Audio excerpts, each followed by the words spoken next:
Olá pessoal, tudo bem? Sejam bem-vindos ao canal Mascarando a Bíblia. Aproveito para pedir que vocês se inscrevam, divulguem o canal, compartilhem o canal. E hoje nós vamos falar sobre os novos céus e a nova terra. Será que eles existem?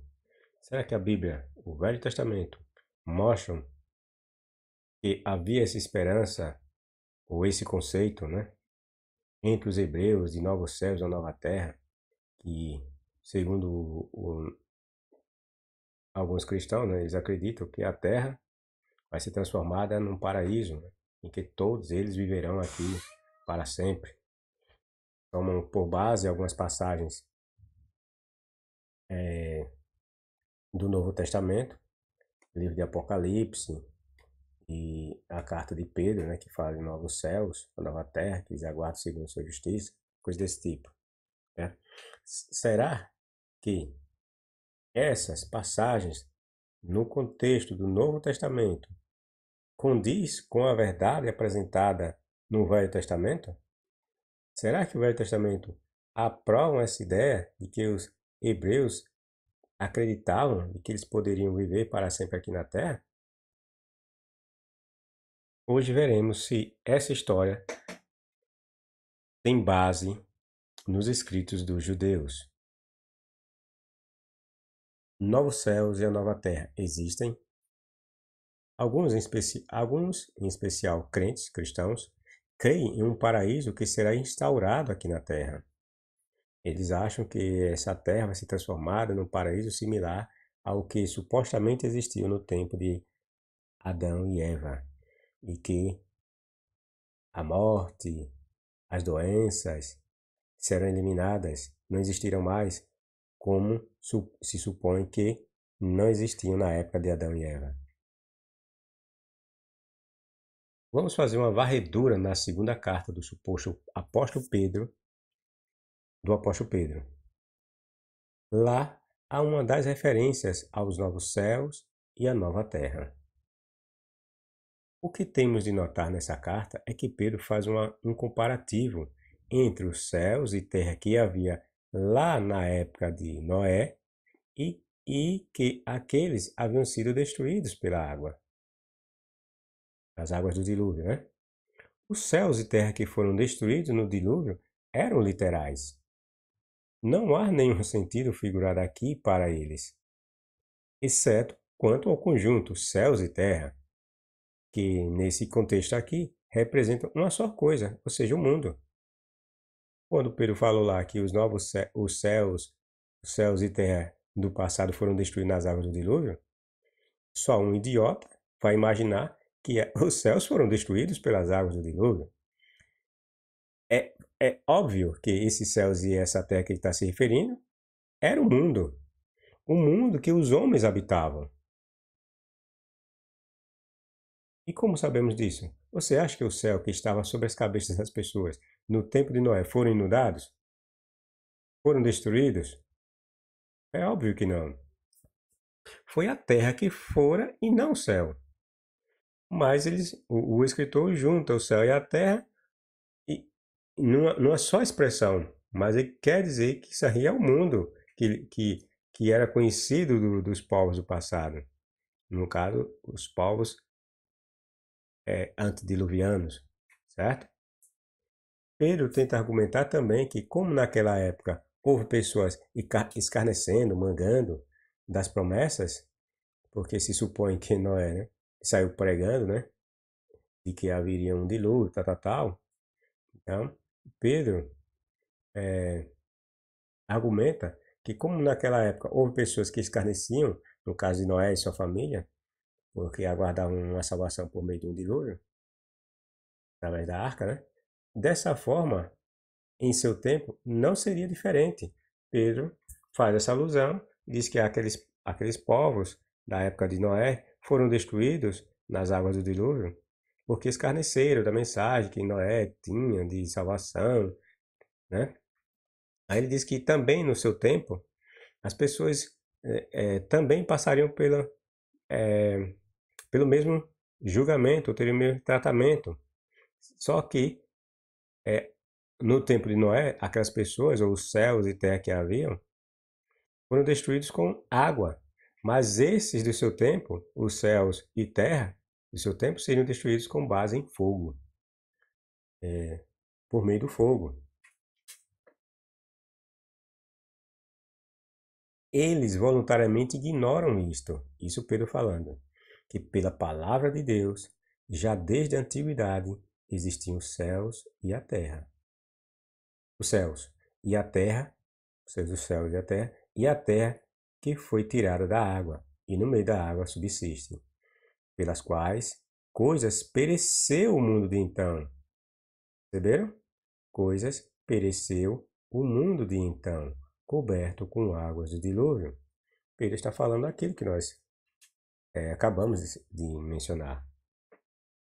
Os céus e terra, que Pedro diz que foi destruído por meio de águas, nada mais é que o mundo. Ali quer dizer o mundo. Entenderam?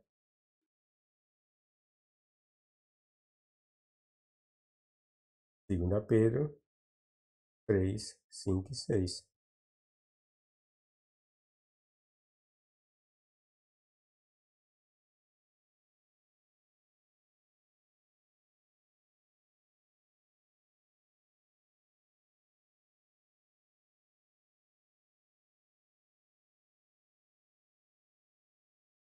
Em seguida, ele diz, isto é Pedro, que da mesma forma os céus e terra de agora, ou seja, do tempo dele, estão reservados para um julgamento. Porém este agora será por meio do fogo. Mas os céus e a terra que agora existem, ele quer dizer o mundo que agora existia na época dele, pela mesma palavra se reservam como tesouro e se guardam para o fogo até o dia do juízo e da perdição dos homens ímpios. Os crentes dizem que o céu e terra, muitas das vezes, que ocorrem na Bíblia, significam impérios e governos e sociedades organizadas, respectivamente. Mas o dia do Senhor virá como ladrão de noite, no qual os céus passarão com grande estrondo, e os elementos ardendo se desfarão, e a terra e as obras que nele há se queimarão. Olha os céus, tá vendo? E a terra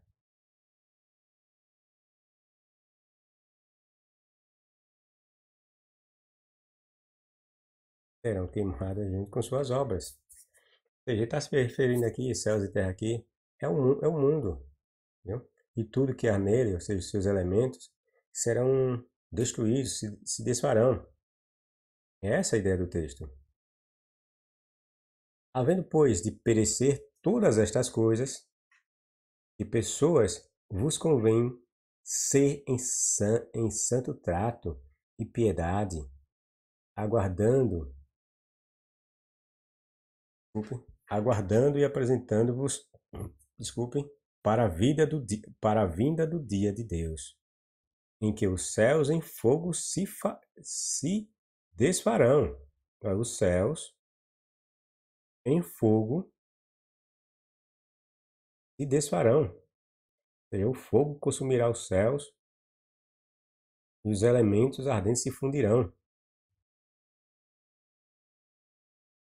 E os elementos ardentes se fundirão. Ou seja, o Pedro está dizendo que, já que ele e os cristãos da sua época sabem que o mundo que eles habitam, os céus e terra, que é o mundo que ele está se referindo, serão destruídos, serão consumidos pelo fogo, então eles, os cristãos de sua época, têm de mostrar, né, piedade, ter um comportamento de piedoso, já que a vinda do dia do Deus, esses elementos se fundirão e se desfarão.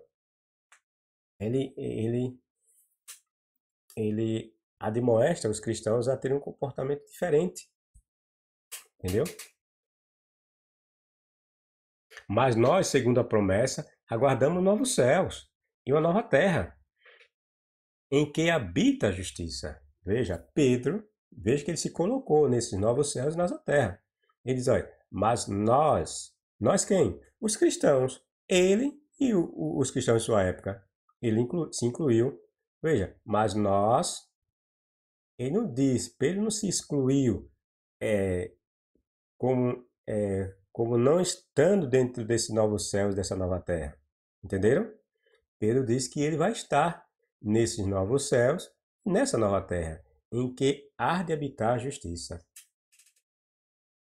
2 Pedro 3, 10, 13.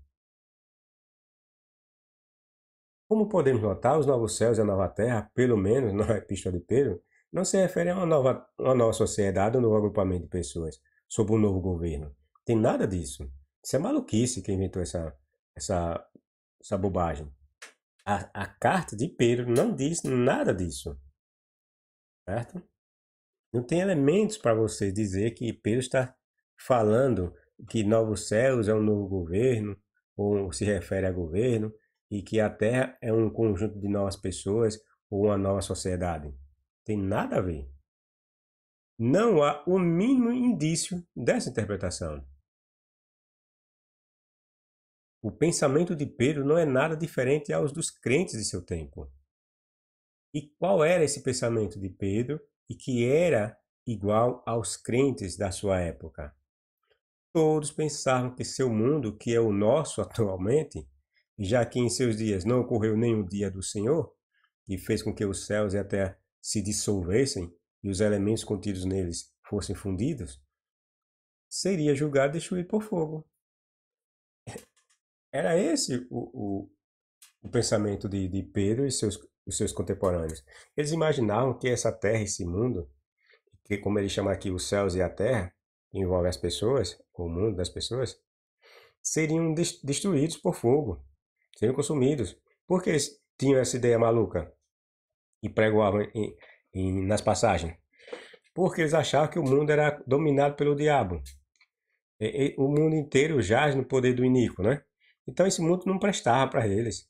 Esse mundo não lhe era digno deles estarem aqui. Entendeu? Aí eles imaginavam que esse mundo ia ser destruído e eles iam fazer parte de um novo mundo, um novo céu e uma nova terra. Mas esse novo céu e uma nova terra não quer dizer que seria uma nova terra em sentido literal, um novo céu em sentido literal. Tá entendendo? Porque os céus que ele falou, como nós vimos, os céus e terra, se referiam a um novo mundo. Ou se referia ao mundo, certo? E quando ele fala que vai haver um novo céu e uma nova terra, em que ele, inclusive ele ia morar, ele se refere aos céus. Porque os cristãos daquela época, eles acreditavam que iam viver no céu. Pedro falou isso, Paulo falou isso em todas as suas cartas. Então eles não tinham pretensão nenhuma de viver aqui na terra. Eles só tinham olhos e esperança para a vida lá nos céus com Jesus.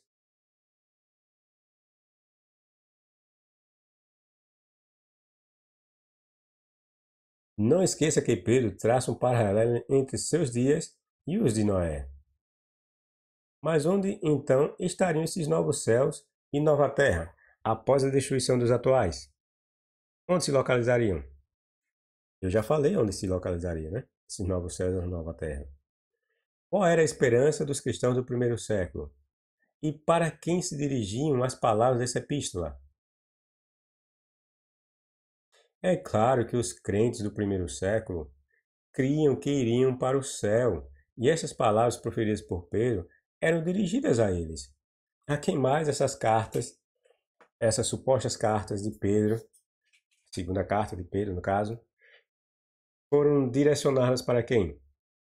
Direcionadas para aqueles cristãos de sua época que acreditavam como eles e que o mundo não prestava, que o mundo era controlado, manipulado pelo diabo e pelos seus filhos que eram controlados. E eles, como os cristãos, não mereciam esse mundo, mereciam um mundo melhor. E onde era esse mundo melhor? Nos céus, do lado de Jesus.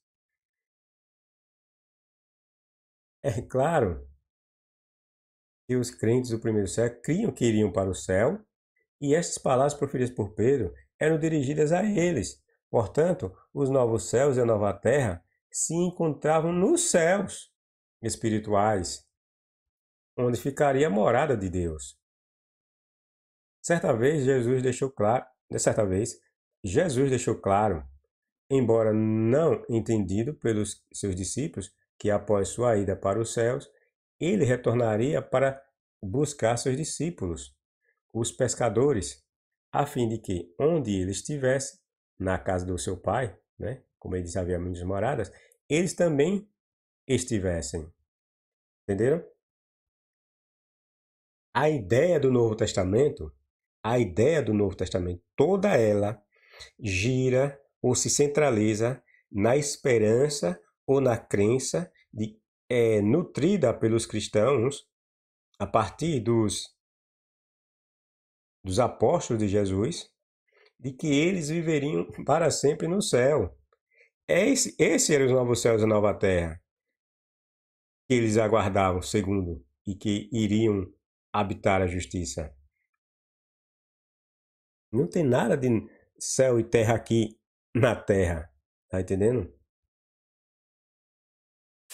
O apóstolo Paulo, em suas epístolas, também deixou bem claro qual era a sua esperança. Paulo acreditava, assim como Pedro e demais cristãos de sua época, que iria para o céu. No tocar da última trombeta, ele falou, 1 Tessalonicenses, né? E mais, Paulo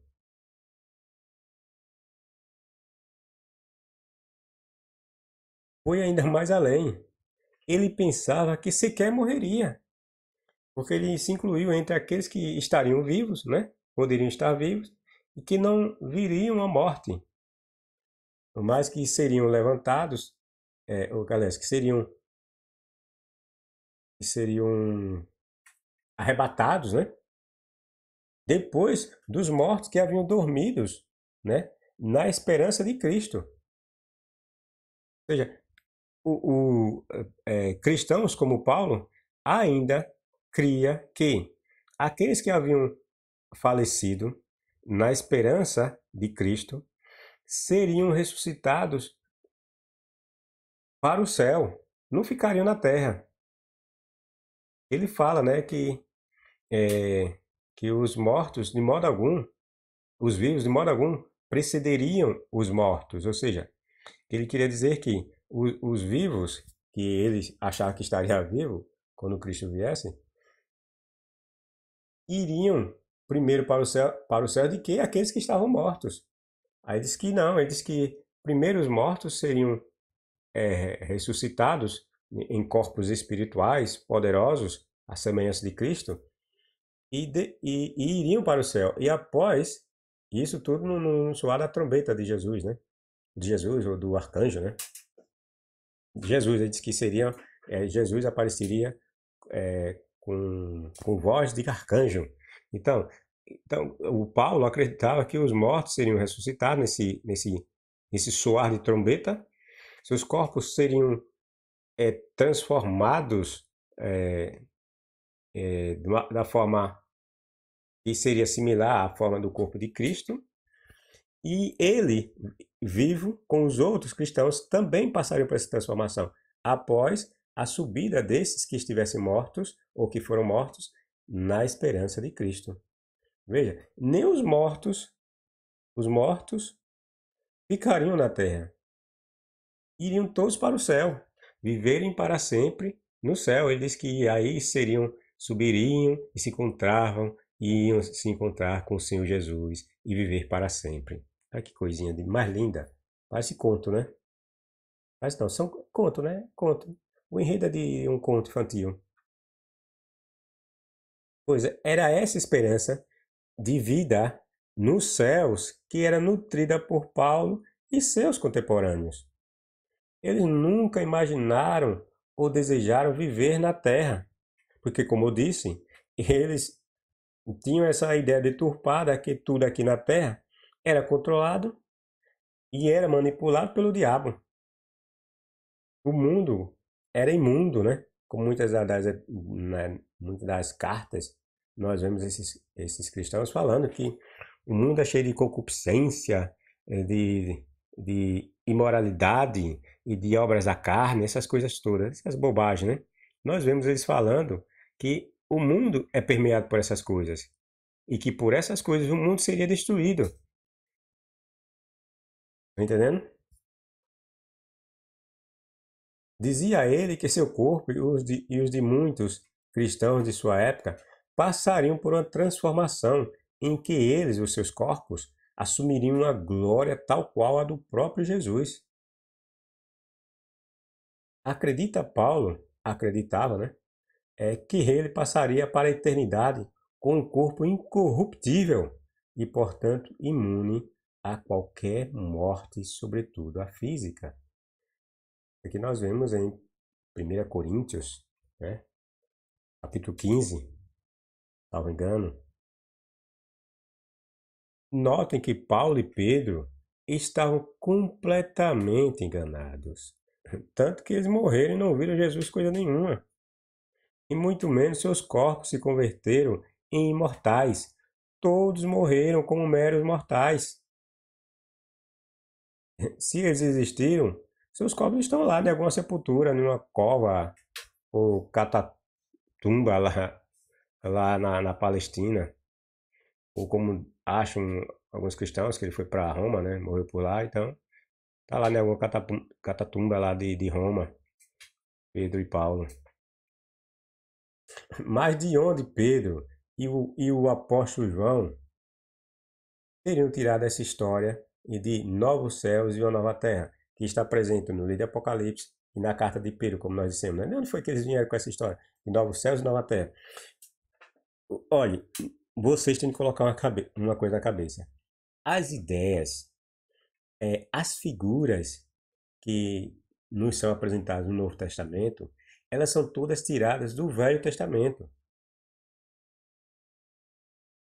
Muitas das coisas que estão presentes no Novo Testamento, os cristãos, eles extraíram essas ideias de lá do Velho Testamento.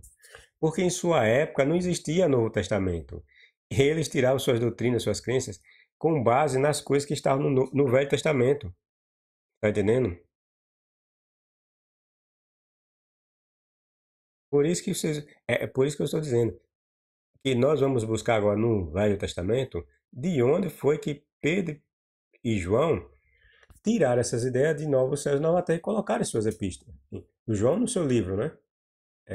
No Apocalipse. E Pedro em sua carta, segundo Pedro, né? É óbvio que sabemos que Pedro sequer escreveu carta nenhuma. João sequer escreveu livro, coisa nenhuma, certo? Partimos da ideia de que todos entendem que essas pessoas aí escreveram livros e cartas. Sim, essa ideia está presente no livro enigmático e profético, para alguns, de Apocalipse ou Revelação. A ideia de novos céus e terra está lá. Vejam. E vinha um novo céu e uma nova terra, porque já o primeiro céu e a primeira terra passaram. Isso aqui, esse primeiro céu e essa primeira terra que eles falam, é, é o mundo que haveria, certo? Que é o mundo que nós conhecemos hoje.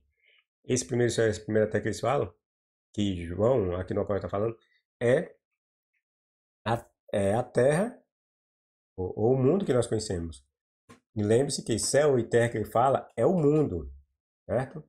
Tem cristão que é maluco, pensa que esse céu é o céu literal e essa terra aqui é a terra literal. Não, porque é um conjunto só. Céu e terra, como já provei lá, céu e terra é o mundo das pessoas, certo?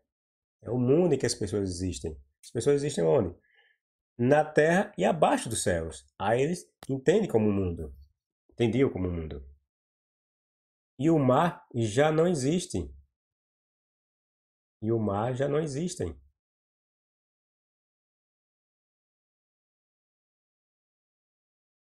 Apocalipse capítulo 21, versos 1.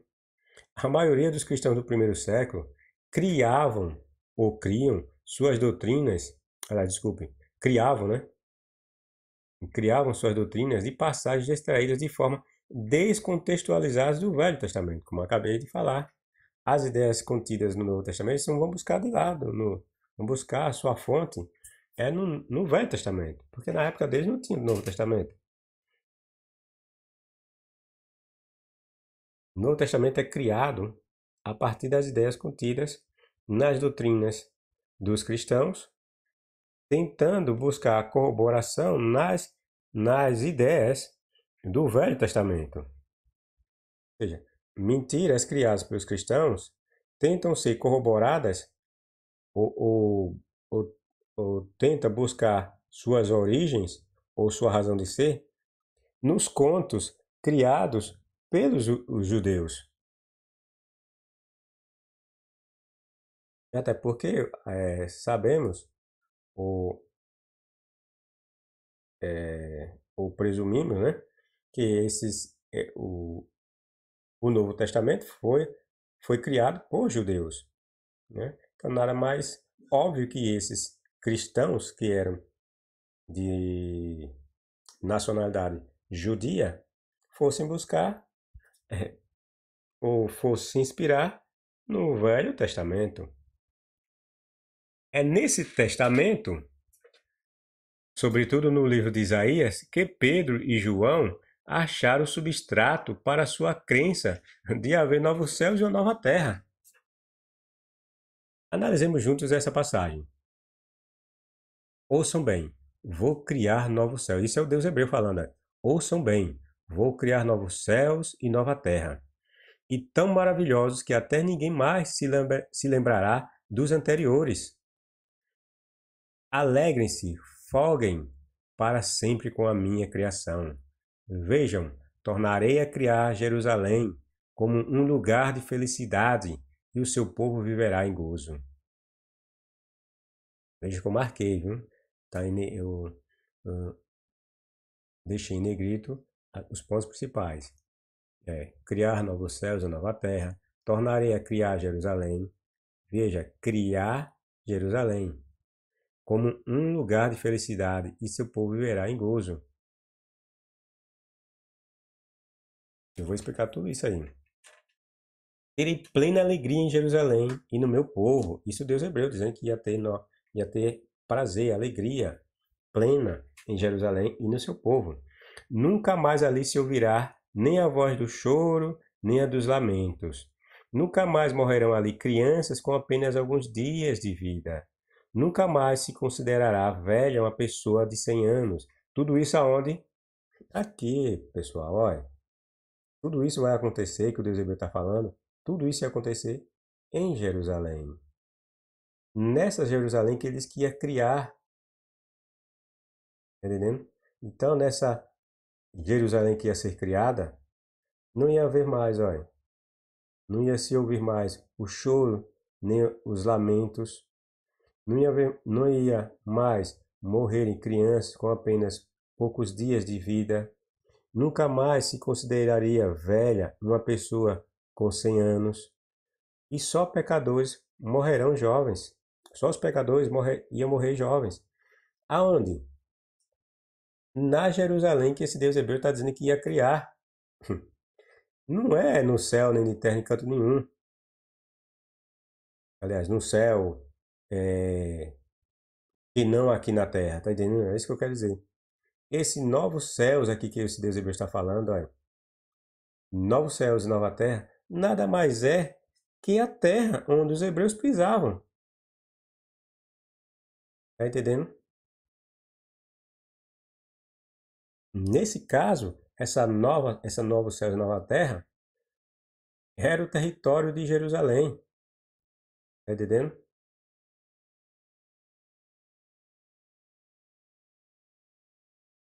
Mas por que essa ideia de novo céu e nova terra? Por que isso? Por que se falar? Por que o texto fala de criar Jerusalém? Por quê? E por que o texto fala de que não haveria mais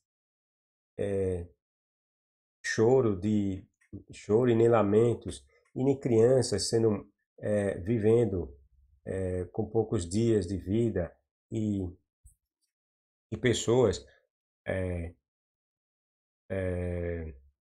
não sendo considerada mais velha com 100 anos de vida, com 100 anos de idade. Por que todo esse contexto? Vocês conseguem entender isso? É nessas questões que os cristãos se perdem. Entenderam? Se perdem completamente. Eles deliram, velho. É incrível como os caras deliram. Pois bem, vejam que a ideia aqui não é que as pessoas viveriam para sempre ou teriam vida infindável. Se fosse os hebreus, os judeus, da época em que Isaías falou essas coisas, até hoje estariam vivendo, certo? Nem os judeus daquela época viram isso. Essas histórias todas aí que ia acontecer em Jerusalém. Veja que o texto aponta que essas coisas iam acontecer na onde? Em Jerusalém. Ó. Terei plena alegria em Jerusalém e no meu povo. Nunca mais ali, se entenda, ali onde? É isso que vocês têm que entender. As expressões, as ideias que o texto vai nos apresentando. Ali onde? Ele diz que nunca mais ali se ouvirá nem a voz do choro e nem a dos lamentos. Ali onde? Aqui, ó, em Jerusalém. Nunca mais ia se ouvir isso, choro e nem lamento, nem crianças sendo mortas com alguns dias de vida, e nem velhos, pessoas não seriam mais consideradas velhas com 100 anos de idade, né? Nunca mais se considerar velha uma pessoa de 100 anos. Os pecadores é que iam morrer jovens. E quem são esses pecadores? Vocês sabem quem são esses pecadores?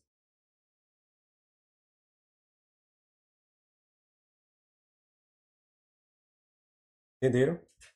Simples, é uma pura interpretação de texto.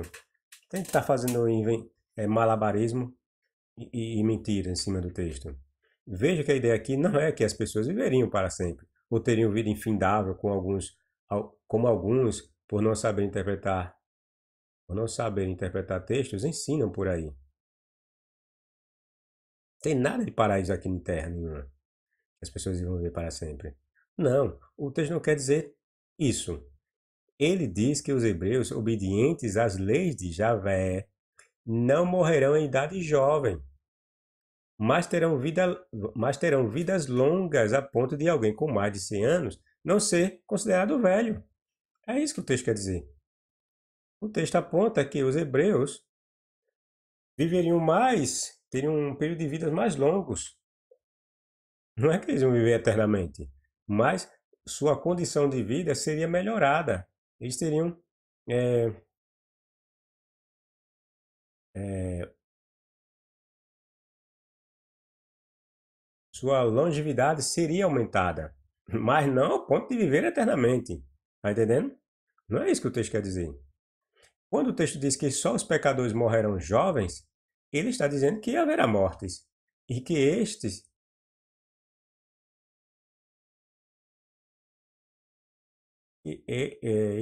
não acabará. Aliás, esta, né? Que esta, ou seja, a morte não acabará.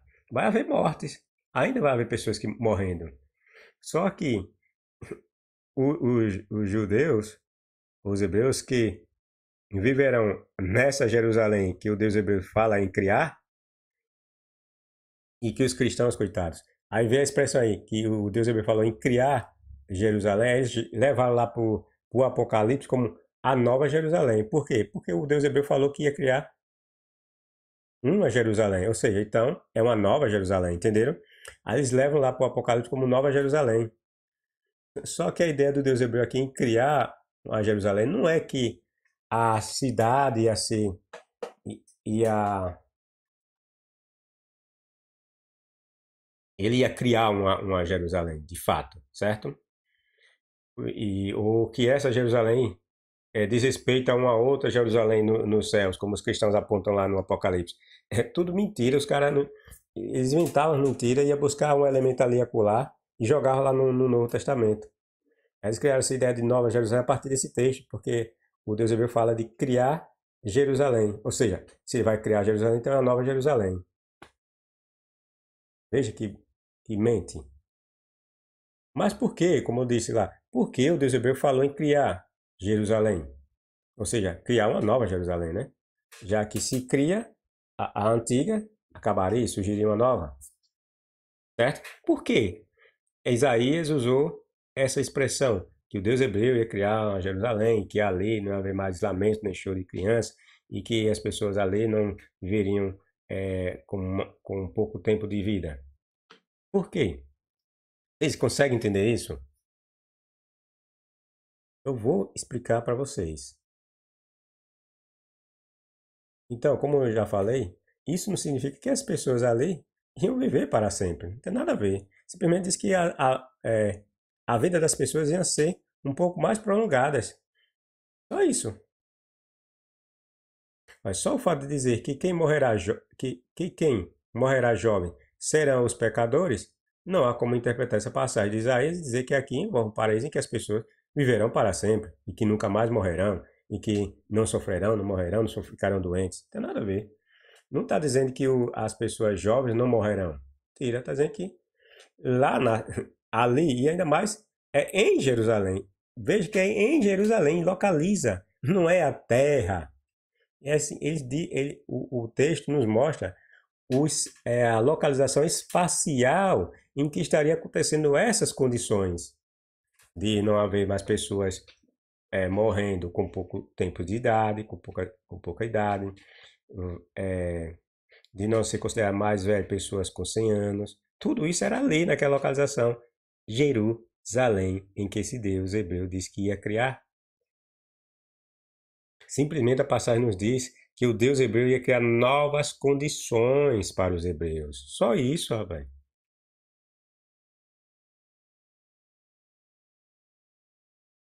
E que nessas condições os hebreus iam viver mais tempo de vida, tá entendendo?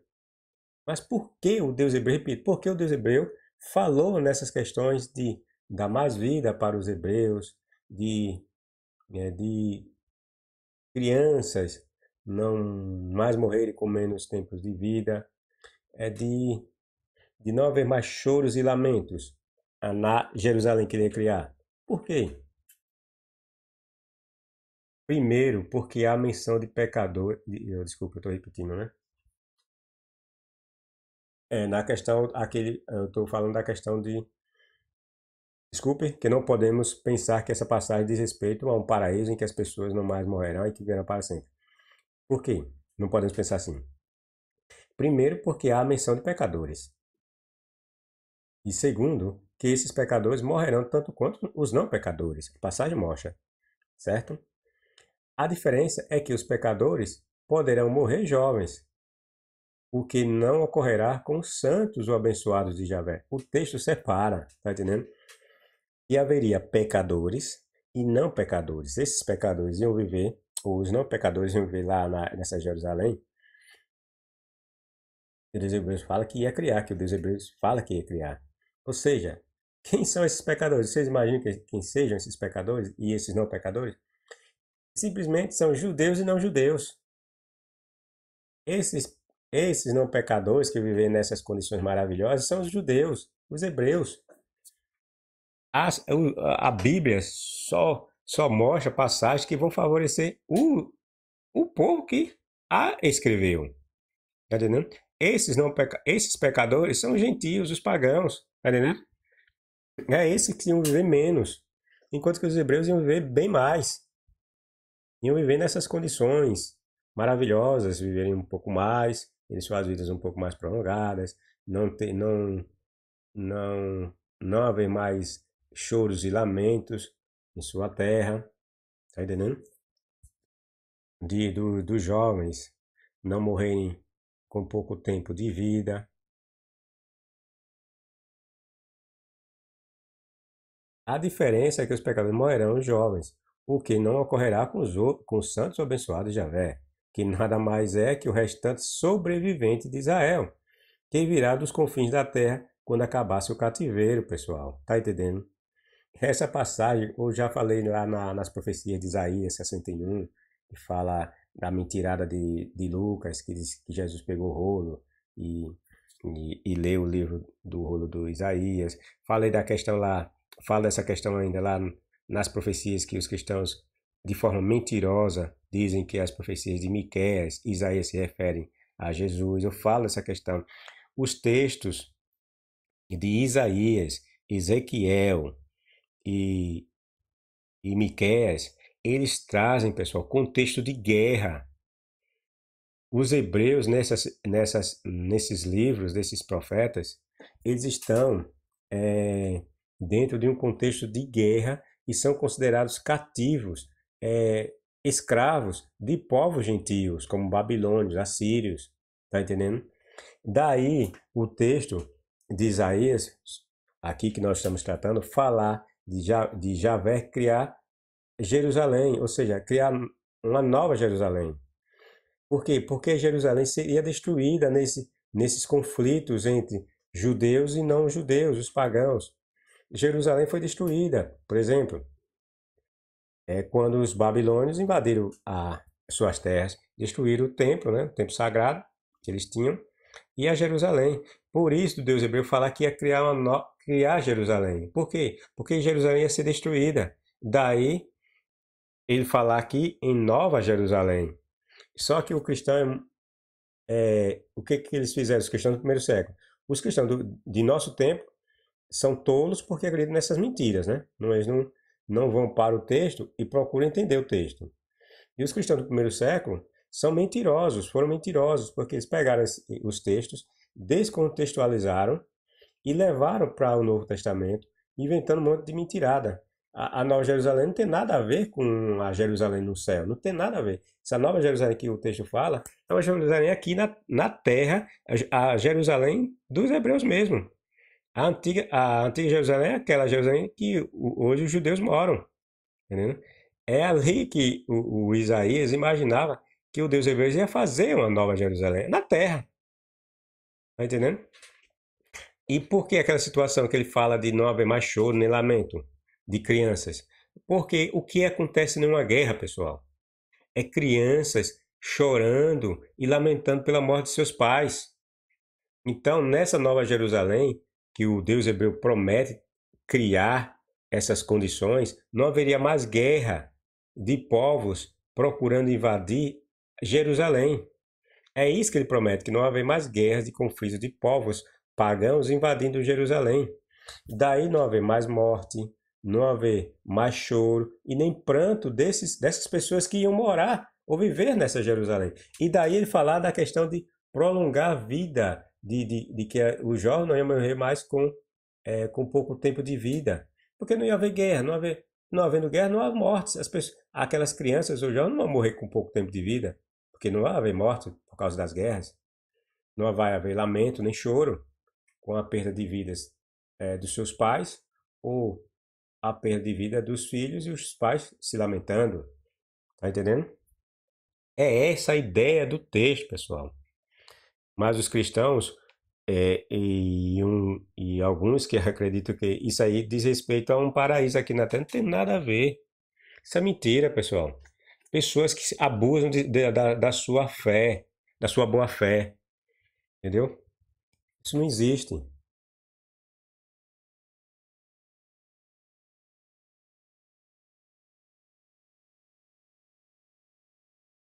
Então, pessoal, acabei de explicar essa questão, né? Do texto falar de criança com apenas alguns dias de vida não ia morrer mais lá nessa Jerusalém que ia ser criada.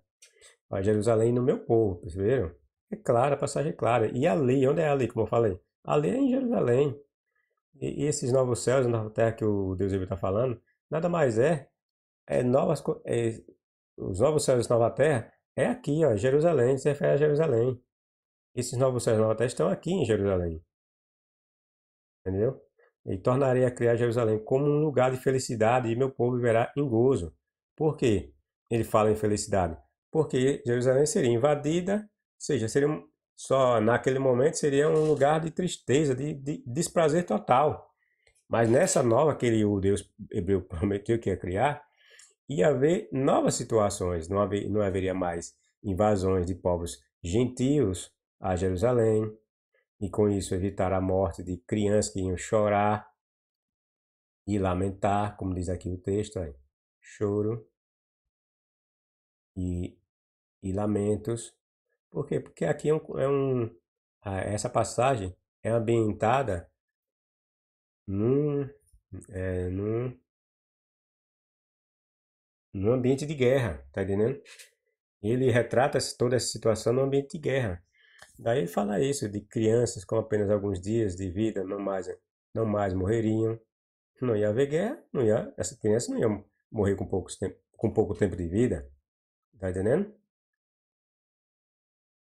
E só os pecadores morrerão. Quem são esses pecadores? Você acha que são judeus, é? Os pecadores são gentios. Aqueles que invadiram, ou que invadiriam a terra santa deles. Eles não acreditavam que a sua terra era santa porque foi prometida a eles pelo Deus hebreu aos seus antepassados.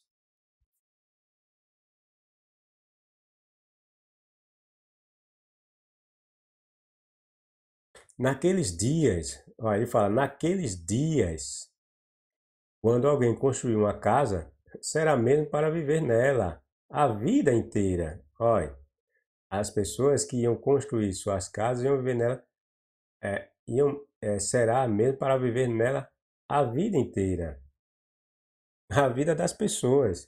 Agora eu lhe pergunto, que dias, que naqueles dias, que o que ele quer dizer que naqueles dias? Ele quer dizer que naqueles dias as pessoas leem e saem assim na carreira, não entendem, não procuram entender as coisas. O texto, os textos nos apresentam elementos temporais, certo? Que nos vão indicar em que momento e, e, a, e a que época o escritor está querendo se referir. E o local. Então, os textos apresentam esses elementos que vão nos situar no tempo e no espaço. E as pessoas esquecem desses detalhes. Então, naqueles dias, ele está se referindo a isso. Olha. No dia, ou nos dias em que o Deus hebreu criar esses novos céus e essa nova terra. Né? Ouçam bem, vou criar novos céus e uma nova terra, e tão maravilhosos que até ninguém mais se lembrará dos anteriores. Quem é que vai se lembrar de coisas ruins que aconteceram? Tá entendendo? Então, vou criar novos céus e nova terra. Ouçam bem, vou criar novos céus e nova terra. Então, é, é nesses dias que o texto aqui está se referindo. Quando o texto fala aí, e nestes dias, quando alguém, nestes dias o quê? Nos dias em que o Deus hebreu criar os novos céus e a nova terra. O que é que vai acontecer? Quando alguém construir uma casa, será mesmo para viver nela a vida inteira, pois nunca mais será destruída por exércitos. Veja, pessoal, nunca mais aquelas casas que eles construírem serão invadidas por exércitos invasores. De novo, qual é a ideia, pessoal? A ideia de contexto de guerra. Por quê? Porque os hebreus que ali moravam iam ter suas casas destruídas em virtude de quê? Das guerras, da guerra. No tempo de Nabucodonosor, quando ele invadiu e destruiu a Jerusalém, destruiu casas, matou milhares de judeus, destruiu casas, queimou os babilônios, queimaram plantações. Né? Então, houve hebreus que ficaram sem casas, morreram, perderam seus filhos, coisa desse tipo. Aí o Deus hebreu, nessa promessa feita através do profeta Isaías, passa a mensagem de que isso não mais acontecerá quando ele construir a nova Jerusalém. Tá entendendo? Aí o que, é que vai acontecer? As pessoas vão construir casas ali em Jerusalém e vão morar nela pelo resto de suas vidas. Nunca mais haverá em Jerusalém exércitos a invadindo, como houve no passado. Tá vendo como ele fala? Como no passado. Tudo isso, pessoal, é lá naquele contexto ali que eu falei. Ali onde? Em Jerusalém. O meu povo, quem é o povo de Jeová? Quem é o povo desse Deus que prometeu criar novos céus e nova terra? É gentil? É pagão? É os góis, como eles chamam, os judeus? Os pagãos? Não, é o meu povo. Quem é o povo desse Deus? Os judeus, os hebreus, nesse caso. Hoje, os judeus do nosso tempo, né? Olha, eles quer que vai fazer esse povo? Plantará vinhas e comerá do seu fruto, visto que os seus adversários não os confiscarão. Por quê? Porque era comum, quando havia guerras, os exércitos invasores invadirem uma parte de queimar, para deixar o pessoal lá tudo com fome mesmo, matar mesmo de fome. Outras eles tomavam, confiscavam as plantações dos povos que por eles eram dominados ou conquistados. Então o Deus do Hebreu está prometendo que seu povo iriam agora plantar vinhas, vinhedos e ia comer desses frutos, e não os invasores que chegavam, matavam eles, ia tomar os frutos e os confiscariam. Tá entendendo? É essa a ideia do texto, pessoal. Naqueles dias, que dias? Eu já expliquei isso. Esta expressão se refere aos dias em que o Deus hebreu trouxer os tais novos céus e a nova terra. Quem eram os inimigos dos hebreus? Quem eram os inimigos dos hebreus? Os inimigos dos hebreus? Os hebreus viam os povos ao seu redor como inimigos.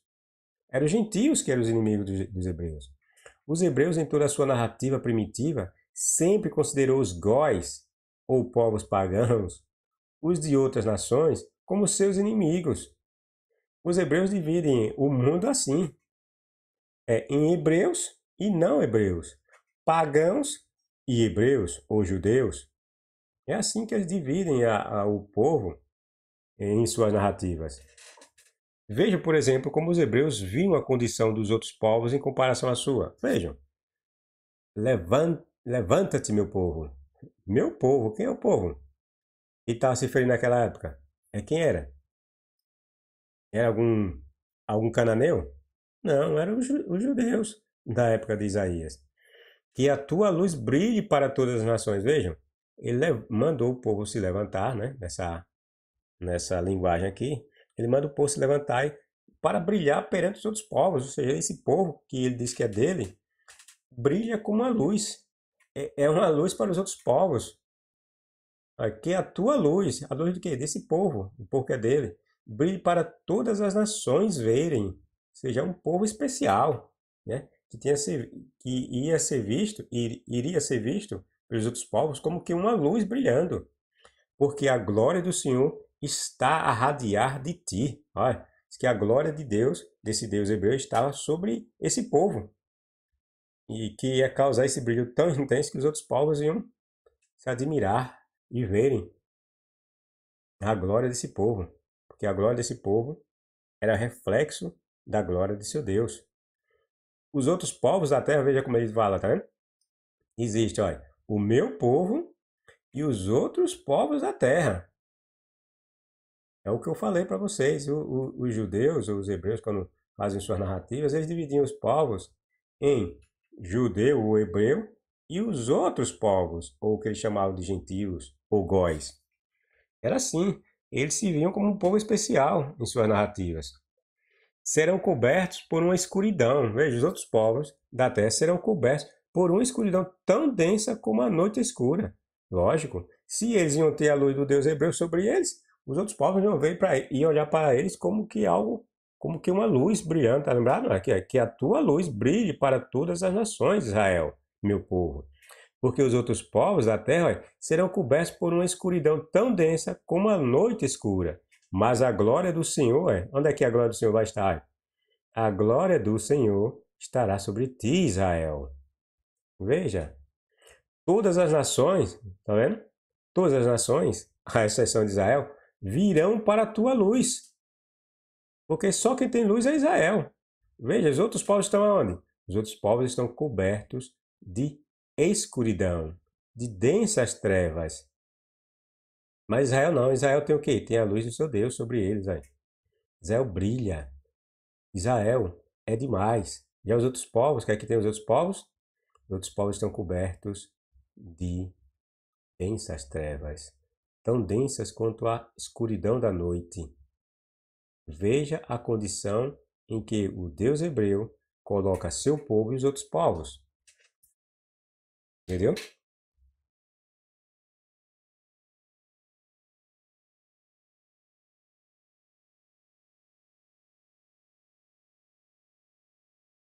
Mas a glória do Senhor resplandecerá sobre ti, Israel.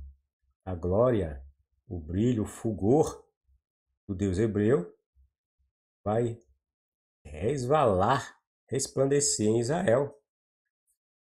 Todas as nações virão para a tua luz. Perceberam? Os outros povos estão em escuridão, que só quem tem luz é Israel.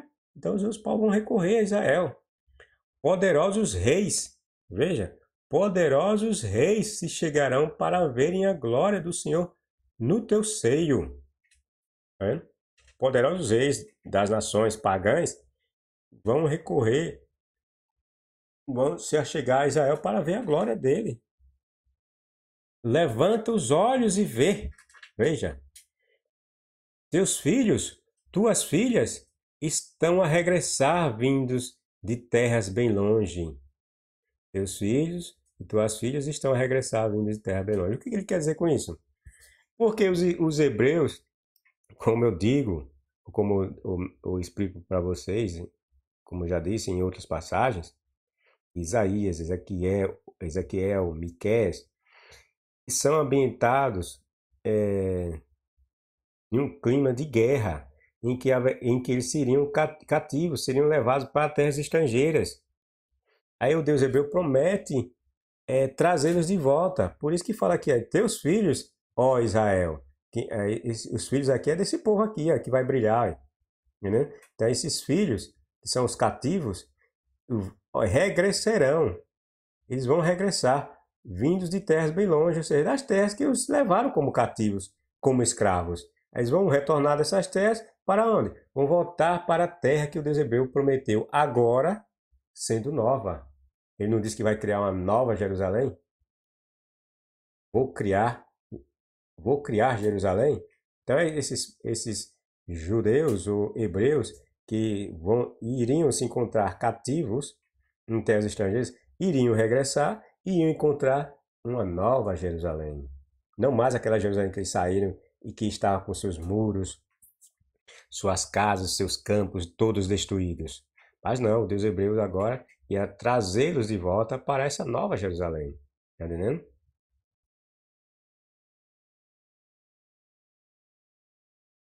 Tem nada de sentido espiritual aqui, de paraíso, de céu, não. Que aqui o texto aponta todas essas condições ocorrendo e acontecendo ali na terra dos hebreus. E para os hebreus, não envolve nenhum povo aqui não, nesse meio não. Veja que eles fazem claramente separação entre quem tem a luz e quem não tem a luz. Quais são os povos que estão nas trevas e os povos que não estão nas trevas. Não tem nada de dizer que esse povo aqui é o povo de Deus, como os cristãos imaginam hoje. Que o povo de Deus é todos que servem a ele. Não, esse povo aí, ele está se referindo, é o povo literalmente de Israel. Entenderam? Não tem nada a dizer que é qualquer pessoa. Por exemplo, hoje, um cristão pode dizer que faz parte do povo de Deus. Não, meu filho. Você não faz nada de povo de Deus. O povo de Deus, no Velho Testamento, só são os judeus, os hebreus. Você é goi cristão. Você é pagão. Você só se transformou como, entre aspas, fazendo parte do povo de Deus, é porque os cristãos inventaram, os cristãos do primeiro século inventaram, dizendo que eles faziam parte do povo de Deus. Tá entendendo? Mas o Velho Testamento não apresenta povo de Deus como sendo pagãos nem goi. O povo de Deus, no Velho Testamento, são os judeus, não são vocês.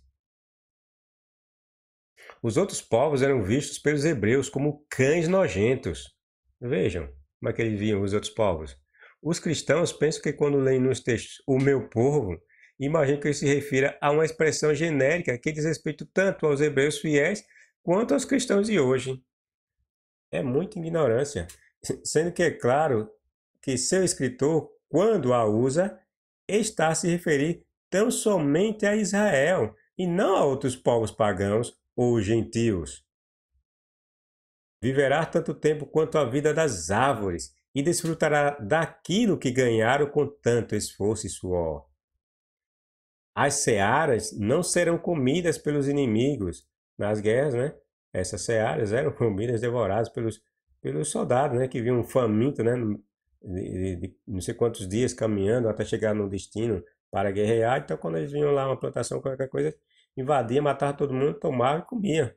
Daí aqui falar que as searas não serão mais comidas pelos inimigos. E que eles viveriam e viverão tanto quanto tempo a vida das árvores. Ou seja, uma árvore vive muito tempo. Tá entendendo? Aí o Deus hebreu promete que esses judeus que iam retornar iam ter vidas longas. Mas não que eles iam viver eternamente. Certo? Iam desfrutar daquilo que ganharam com tanto esforço e suor. As crianças não crescerão para virem a tornar-se vítimas da guerra, tá vendo? É simples a interpretação, pessoal. as crianças não crescerão para virem. Que crianças? As crianças hebreias, que não iam mais crescer para se tornarem vítimas da guerra. Como é que elas se tornavam vítimas da guerra? Ou quando morriam, ou quando eram levadas cativas, escravizadas para terras dos inimigos, visto que são filhos daqueles que o Senhor abençoou. Por isso, esses seus filhos serão, eles também, abençoados.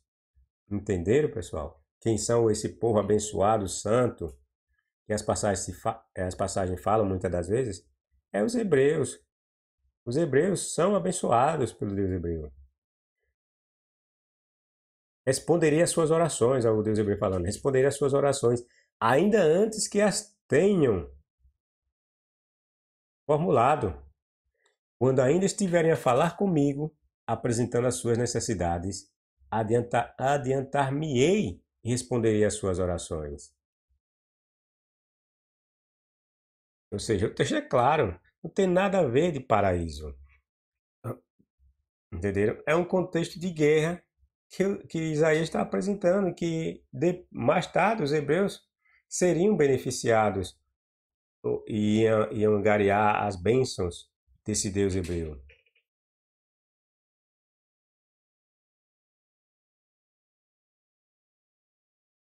O lobo e o cordeiro comerão juntos, o leão comerá palha como boi, e pó será o alimento da serpente. Nesses dias, que dias, pessoal? Nos dias que o Deus hebreu criar a nova Jerusalém. Entendeu? Nada, nem ninguém será ferido ou destruído em todo o meu santo monte, diz o Senhor. Por quê? A ideia é essa. Porque não haverá mais guerra entre judeus dessa nova Jerusalém e os povos pagãos, porque o Deus hebreu ia colocar os hebreus na luz, iam ser vistos como luz pelos outros povos. Os povos iam recorrer, reis poderosos iam olhar para Israel e se admirar com sua luz, suas bênçãos advindas desse Deus hebreu. Tá entendendo? É bom lembrar também que quando diz que esses povos iam recorrer e olhar para a luz para essa nação ou esse povo do Deus hebreu, isso aí, pessoal, nós descobrimos a ideia deles em outras passagens. Nada mais é que os hebreus ficariam numa condição privilegiada de senhores sobre esses povos, sobre esses reis. Quando diz que esses povos pagãos e seus reis poderosos iam se dirigir a Israel para observar a sua luz, porque eles estavam em escuridão, esses povos iam ficar na condição de escravos, que antes era a condição de Israel. Tá entendendo? Não pense que aqui os textos apontam melhores condições para os povos pagãos, não. Não caia na mentira que os cristãos contam de que ali, quando o velho Abraão fala que por meio do meu descendente, todos os povos da terra e todas as nações serão abençoados, quer dizer que esses povos seriam abençoados da mesma forma que seriam os judeus. Não, essa bênção que esses povos, que lá falam dos povos seriam abençoados, é porque eles estariam em condições de escravos e que iam pedir a bênção dos hebreus. Daí essa bênção que o texto fala que todas as nações da terra seriam abençoadas pelo descendente de Abraão. Que esse descendente de Abraão nada mais é que o povo judeu, certo? Ali, esse descendente não é um indivíduo, certo? É um grupo de pessoas que viria do tronco de Abraão, ou seja, o povo judeu. Aí o pessoal não sabe interpretar texto, aí fica falando um monte de besteira. Aí acha que aquele descendente é Jesus. Tudo mentira, os cristãos do primeiro século inventaram um monte de mentira, como eu digo, e repito. Pegavam passagens do Velho Testamento e inventavam suas mentiras de forma descontextualizada no Novo Testamento. Os cristãos de hoje são vítimas, são enganados. Tá entendendo? Os cristãos de hoje compraram duas mentiras. A primeira mentira é em acreditar nos escritos do Novo Testamento. E a segunda mentira é porque quando eles acreditam na mentira do Novo Testamento, eles acreditam na mentira anterior gerada por esses. que foi desvirtuar as mentiras que os hebreus inventaram em seus livros. Então, os cristãos de hoje estão sendo vítimas de duas mentiras. As mentiras dos hebreus do passado, que criaram esse livro lendário, cheio de mentiras, e dos cristãos, que absorveram as mentiras dos hebreus e criaram novas.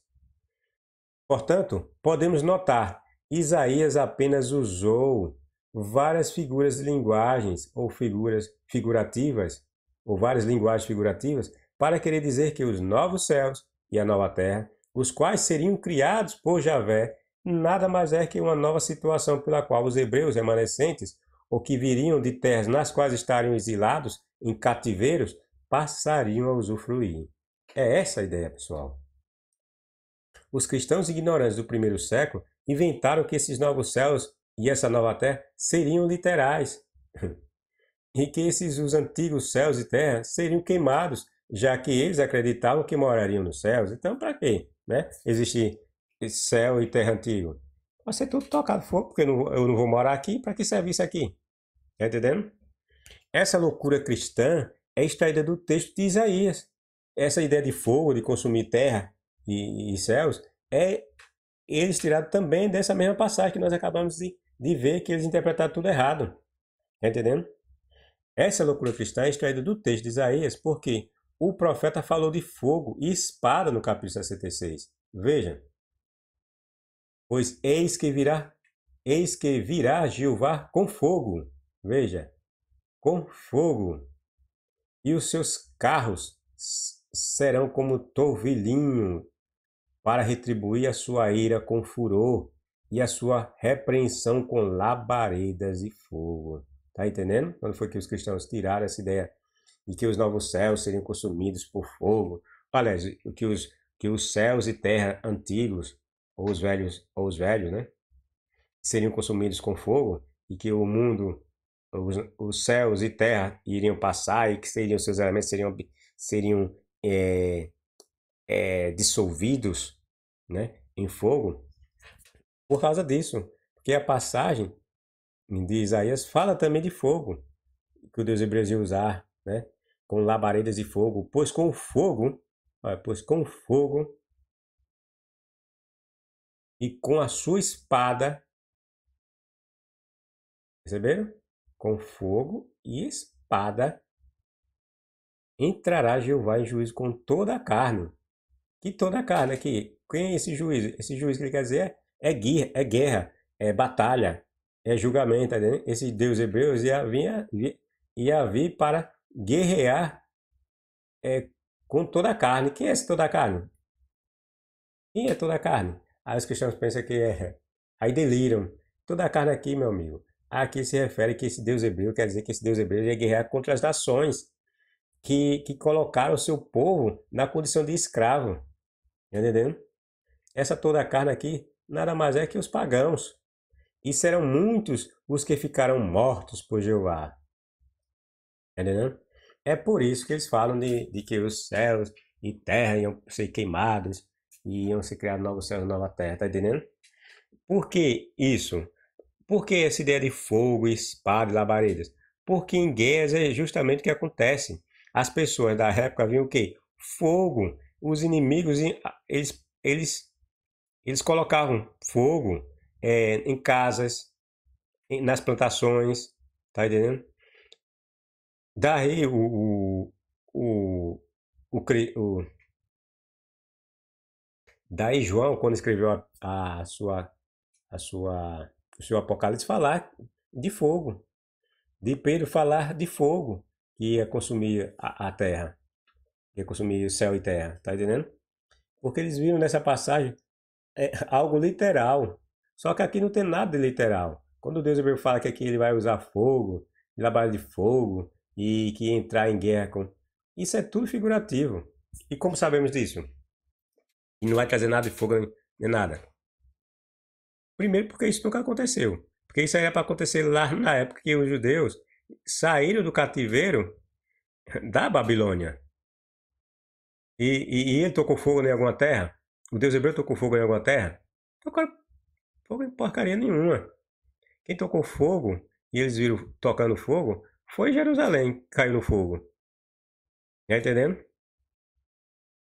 Então, como aqui essa narrativa de Isaías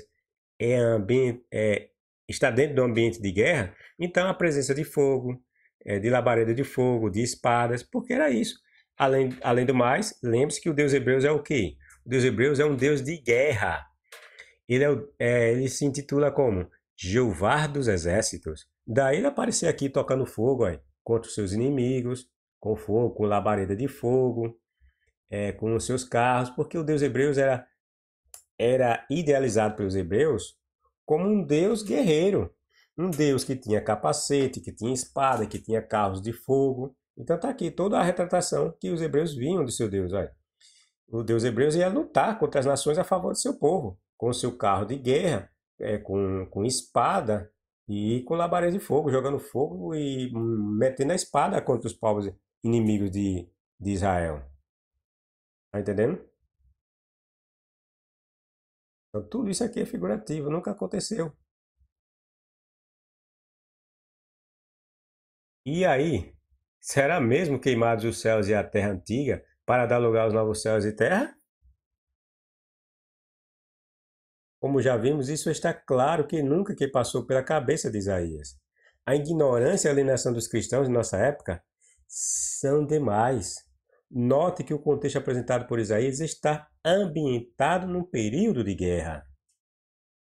Os julgamentos fictícios do Deus hebreu sempre foi por meio do uso de forças militares estrangeiras. O Deus hebreu nunca usou de poderes mágicos, ainda que se fale lá daquelas pragas lá do Egito, né, que ali é tudo mentira. Após aquela época, nunca foi. O Deus hebreu apresentou poderes de destruição contra povo nenhum, destruindo esses povos. Tá entendendo? Por meio de, por usar de poderes mágicos, coisa do tipo. Não. O muito que ele faz é dizer que vai usar um povo para destruir outro povo que está castigando seu povo. Como, por exemplo, nas passagens é falado que o Deus hebreu tinha usado os babilônios para castigar seu povo, que era infiel. Aí depois ele diz que ia usar os persas, os medos e persas para castigar os babilônios que estavam castigando seu povo. Mas antes mandou os babilônios castigar o povo. Aí depois usa os persas e os medos para castigar os babilônios que estavam castigando o povo dele. Veja, como é o julgamento do juízo de Javé? É usar povo pagão para castigar o seu próprio povo ou o povo que está castigando o seu povo. É assim. Ele não, as passagens não mostram ele usando de poderes, destruindo as nações com relâmpagos e raios. Tudo coisas é, é, figurativas que o judeu primitivo usava.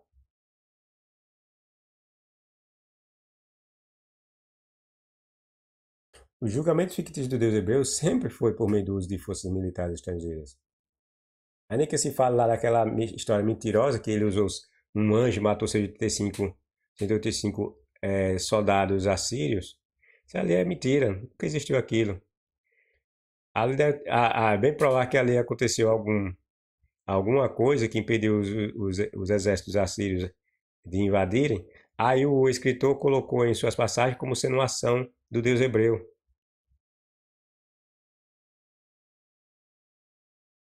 Tudo eles viam a presença de deuses em seus contos. As coisas que aconteciam, né, ao seu redor, eles atribuíam aos deuses. Nas guerras, os elementos mais comuns que eram percebidos pelos envolvidos eram justamente fogo, porque as cidades normalmente eram queimadas, sitiadas e as espadas dos invasores que eram usadas para matar. Eram esses elementos que tinham fogo, espada, né? Daí o hebreu Isaías fazer essas menções em seus textos. Aí o cristão vai e pensa e dá outro sentido. Daí de haver fogo e espadas nessa passagem. A expressão Nova Jerusalém, também usada pelos escritores do Novo Testamento foi retirada dos textos de Isaías. Eles buscaram essa ideia de lá, daquela passagem que eu falei, que o Deus hebreu falou que ia criar Jerusalém.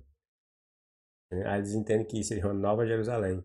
Aí vai e joga lá nos textos como sendo a nova Jerusalém, como sendo estando no céu.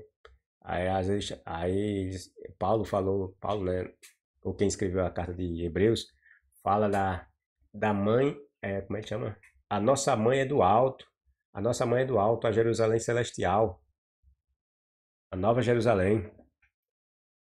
Que bobagem, né? As cristãos de hoje vai e acreditam nas mentiras de Paulo. Pois é. Só que isso é mais outro erro grosseiro de interpretação. Quando Isaías usou Nova Jerusalém, nunca teve em mente que havia uma outra cidade de Jerusalém que se encontrava no céu. Nunca eles pensaram nisso. Isaías usou essa expressão porque era oportuno, em virtude de que a cidade de Jerusalém seria queimada, destruída e saqueada. Seus filhos seriam mortos, outros levados a cativeiro em terras longínquas. Por isso, quando o Deus hebreu criasse essas novas condições que envolveriam os novos céus e a nova terra, a cidade de Jerusalém também ressurgiria como uma nova cidade. Daí o termo Nova Jerusalém, a cidade santa. Vejam, tornarei a criar Jerusalém como um lugar de felicidade e o seu gozo e o seu povo viverá em gozo. É daqui que eles imaginam que aqui quer dizer uma nova Jerusalém. Aí eles jogam lá para o céu, criar nova Jerusalém. Mas por quê? Eu fiz um texto, né, que fala da questão lá e os justos viverão para sempre na terra, né? E muitos também interpretam como pensando que aí são as pessoas fiéis, adoradoras do Deus hebreu, que vão viver eternamente aqui na terra, no paraíso, para sempre. Aí usa essas passagens. Aí não olham nem analisam os contextos. Não tem nada a ver, rapaz. Então, aqui, foi daqui que os cristãos tiram, quando ele fala aqui, quando o Deus hebreu fala, tornarei a criar Jerusalém. Ele diz, aqui é uma nova Jerusalém.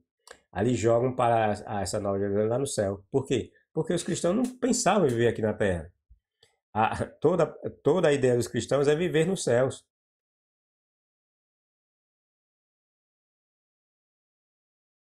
Isaías 65. É nesse sentido que o profeta quis se expressar, entendeu?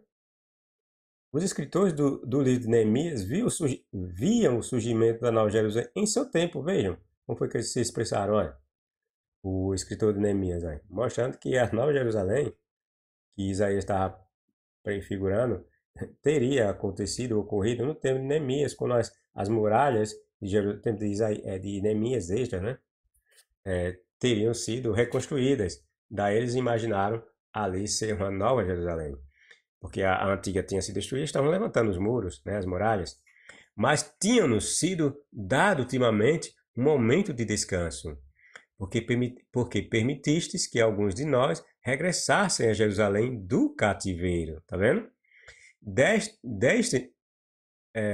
Deste-nos um momento de alegria e uma vida nova, no meio da escravatura. Tá vendo qual era a condição dos hebreus? Escravos. Pois éramos escravos, mas no teu amor e misericórdia não nos abandonaste nesta situação. Isso Deus hebreu, né? Para ele diz que não havia abandonado eles naquela situação. Antes fizeste que os reis persas, os medos e persas, estão lembrando que eu falei que os medos e persas teriam sido usados por Javé para destruir a Babilônia? Então, fizeste que os reis persas nos fossem favoráveis. Mentira, não foi nada de provisão de Javé que os persas tivessem sido favoráveis aos hebreus. Primeiro porque os hebreus não eram os únicos escravos, certo? Então havia outros povos que foram favorecidos também pelos persas. Era uma política dos persas fazerem isso. Mas isso quer dizer que os hebreus viviam a maravilha, certo? Porque os persas também eram, como os persas eram dominadores, então eles impunham o seu poder sobre aqueles que eles dominavam. Os hebreus que saíram aí falando que eles seriam favorecidos, não tiveram melhores condições que outros. Ficaram nas mesmas condições que outros povos. Tiveram que pagar impostos para os persas, porque estavam sob o domínio dos persas. Tá entendendo? Ao ponto de até nos darem, estou continuando o texto, certo? Ao ponto de até nos darem ajuda na reconstrução do templo de Deus e na reedificação das muralhas de Jerusalém. Isso é tudo mentira, certo?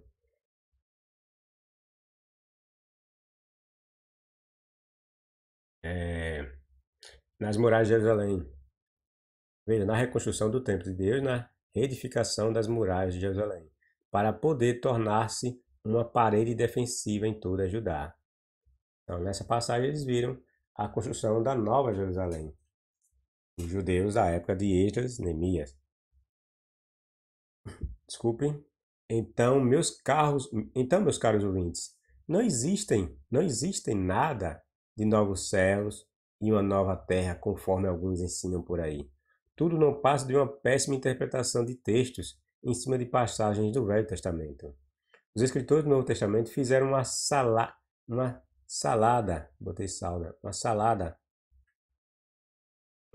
mista daquilo que liam nas escrituras dos hebreus com as suas doutrinas,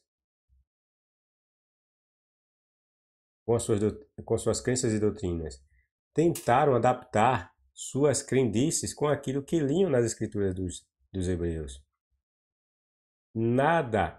Mas nada daquilo que eles criam e tentaram sustentar faz o menor sentido.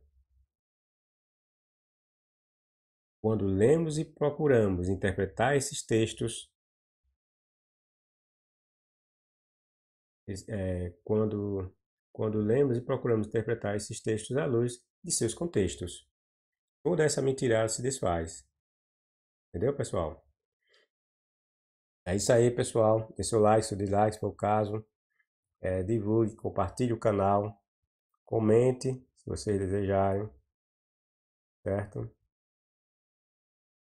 E até a próxima, pessoal.